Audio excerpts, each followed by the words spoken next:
Cold induced asthma यानी सर्दी की वजह से एस्थमा जो है वो बढ़ जाना एक बहुत आम मसला है ऐसे तमाम लोगों का जो ऑलरेडी एस्थमा का शिकार होते हैं या हो चुके हैं। सो ये जो ड्राई एयर है ये एस्थमा को ट्रिगर करती है और इसके जो सिम्टम्स हैं वो आना शुरू हो जाते हैं।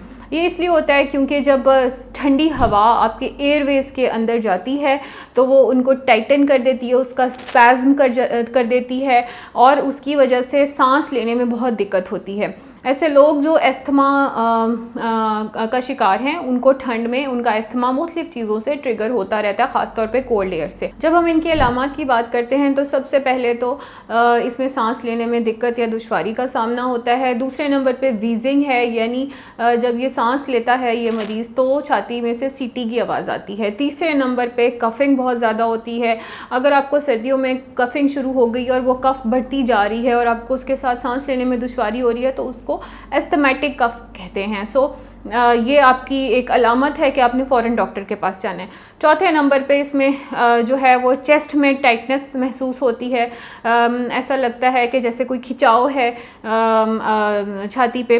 उसके अलावा इसमें एंजाइटी और रेस्टलेसनेस बहुत ज़्यादा होती है और बोलते हुए भी दुश्वारी का सामना होता है। ज़ाहिर है जिसको सांस लेने में दिक्कत हो रही है वो शख्स बहुत ज़्यादा बोल नहीं सकता। अब इसकी वजूहात क्या होती हैं कोल्ड इंड्यूस्ड एस्थमा की?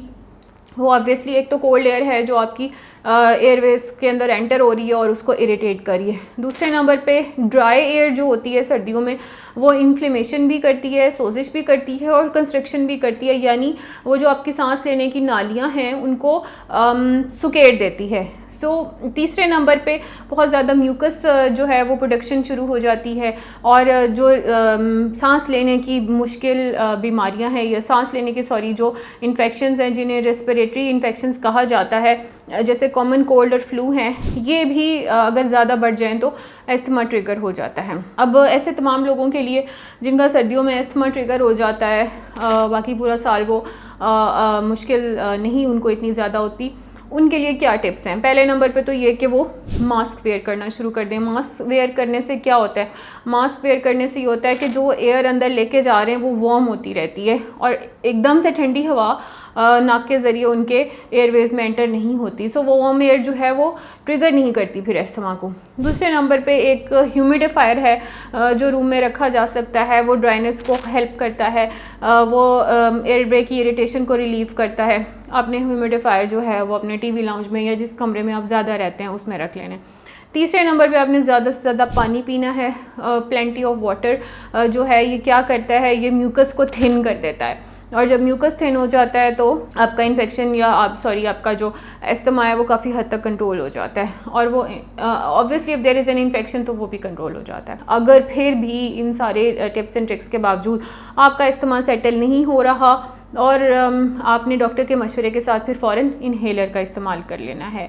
और ऐसे तमाम लोग जिनको एस्थमा रहता है वो इन्हेलर के इस्तेमाल से वाकिफ़ होते हैं। सो आपने डॉक्टर के मशवरे के साथ कि कितने पफ इस्तेमाल करने हैं, क्या डोज़ लेनी है, आपने इन्हेलर का इस्तेमाल कर लेना है। 5वें नंबर पे आपने ये करना है कि आपने आउटडोर एक्सपोजर को लिमिट कर देना है। इससे क्या होता है कि इससे आप अपना जो ट्रिगर है उसको बहुत कम कर देते हैं। आप ठंड में बाहर नहीं निकल रहे, जो ठंडी हवा है वो आपके एयरवेज में एंटर नहीं हो रही, आपका ट्रिगर कम हो रहा है, आपको एस्थमा कम होता है। 5वें नंबर पे आपने फिजिकल एक्टिविटीज़ को आउटडोर से इंडोर पे शिफ्ट कर देना है। अगर आपने डाइन आउट्स बाहर रखे हुए हैं उनको घर पे रख लें। उसके अलावा एयर क्वालिटी इंडेक्स जो है वो ईज़िली अवेलेबल है गूगल पे, टीवी पे भी डेली आ रहा होता है कि एयर क्वालिटी इंडेक्स क्या है, तो उसके मुताबिक आपने बाहर जाने का फ़ैसला करना है और घर के अंदर थोड़े से पौधे ला के रख लें, एयर प्योरीफायर को इस्तेमाल कर लें।